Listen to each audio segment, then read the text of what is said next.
Tired of your awesome iPhone videos being trapped and inaccessible on your Android? First, let's tackle Google Drive, a simple cloud solution on your iPhone.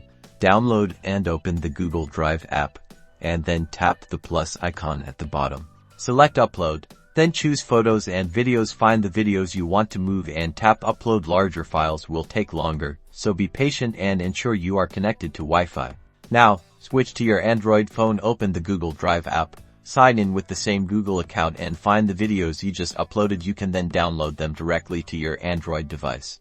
Alternatively, for the fastest transfer, use a computer. Connect both your iPhone and Android to your computer using USB cables. Your computer should recognize them as external storage devices. Locate the video files on your iPhone within the File Explorer or Finder, then simply drag and drop those files into a folder on your Android phone storage. Once the transfer is complete, safely eject both devices from your computer. Your videos will now be accessible from your Android phone's gallery or file manager. Now your precious video content is accessible on your preferred device. Enjoy.